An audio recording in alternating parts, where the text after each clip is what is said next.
Hi guys, I'm Baxton Shallow and today we're gonna read a story called Rhinos Don't Eat Pancakes.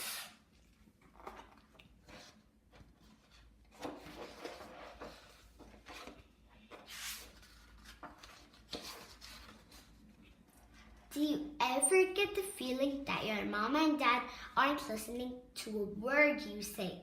You do. Then you are just like Daisy. Her mom and dad never listened. Daisy could tell them that their hair was on fire or that the dog had eaten the postman, but they would just nod and say, "That's nice, dear," or "Tell your gran," or "Can't you see I'm on the phone?" So when one day Daisy had something really important to say, guess what? Nobody listened. So this is what happened. Daisy was eating her breakfast when a big purple rhino strolled into the kitchen. That's right, a big purple rhino. It was as big as a bus and as purple as a plum. It was also a bit peckish, so it took a chomp of Daisy's pancake and went upstairs. "Mom, Mom," Daisy called, "there's a big..." "Tell your dad," said Mom. "He'll catch it in a mug and throw it out of the window." Dad, said Daisy. "See, there's a huge," said Dad. "Spider can't wait." "It's not a spider," Daisy shouted. "It's a big purple rhinoceros." But as usual, nobody listened. Meanwhile, the rhino made himself right at home. Daisy saw him in the hall and glimpsed him in the garden. She spied him in the bathroom and surprised him on the loo. But every time she tried to tell her parents, they'd say, "Shh, Daisy, can you see we're busy?"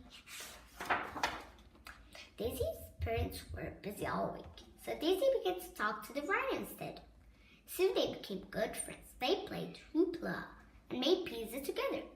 And Rhino tickled Daisy until she thought she'd burst. But Daisy's parents didn't notice. Until the pancakes ran out. "Who ate all the pancakes?" yelled Dad, looking straight at Daisy. "It was the rhino," she said. "Rhinos don't eat pancakes," said Dad. "This one does," cried Daisy. "I saw him in the kitchen." "A rhino," said Mom. "In the kitchen," said Dad. "Yes," said Daisy. "Exactly." Mom and Dad roared with laughter. Whatever next, they hooted. "A shark in the toilet, a polar bear in the fridge. There he is. Look," Daisy yelled. But Mom and Dad were so busy laughing, they didn't even notice.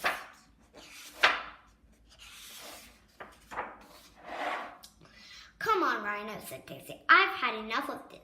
The rhino tickled Daisy with his horn, but she was far too glum to giggle. "Mom and Dad never listened," she sighed. "They're always a million miles away." The rhino sighed deeply through his big purple nostrils. "I'm sorry, Rhino," said Daisy. "Your family are a million miles away, too, aren't they?" Rhino nodded, and a little tear rolled down his cheek. Poor Rhino. That night, Daisy sat up thinking of ways to get the rhino back home to his family. He was too heavy for a hot air balloon and too big for Daisy's rubber dinghy. She thought about letting him her bike, but the helmet would never fit. The next morning, Mom and Dad had a surprise. "We're taking you to the zoo," said Mom, "so you can see a real rhino. What do you think of that?" said Dad. Daisy thought it was a stupid idea when there was already a perfectly good rhino sitting on the sofa.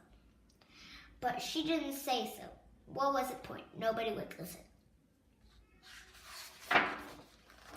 At the zoo, Daisy saw yellow giraffes, bright red parrots, orange and black tigers, and grass-green snakes.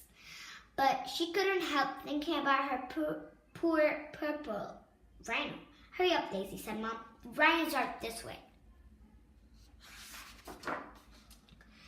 But what was this missing big purple rhino? "Likes pancakes." "Found it. Please call the zoo." "Cripes," gasped Mom. "Well, that explains the pancake and Daisy rushed back home. And guess what they saw when they got home there? That's right, the biggest, purplest rhinormous in town. What did I tell you, Daisy? Said, grinning from ear to ear. I'm phoning the zoo, said Mom. The rhino looked stark. No, said Daisy, not the zoo. He needs to get back to his family. They're a million miles away. Well, we'd better get a move on it, said Dad. The next flight to a million miles away leaves the afternoon. The rhino packed his suitcase while Daisy found his hat. Then they all pushed his big purple bottom into the back of the car and drove to the airport. I'll miss you, said Daisy as the rhino boarded the plane. The rhino gave her a big purple hug. He would miss her too. Back at home, Daisy began to feel lonely again. Who would listen to her now?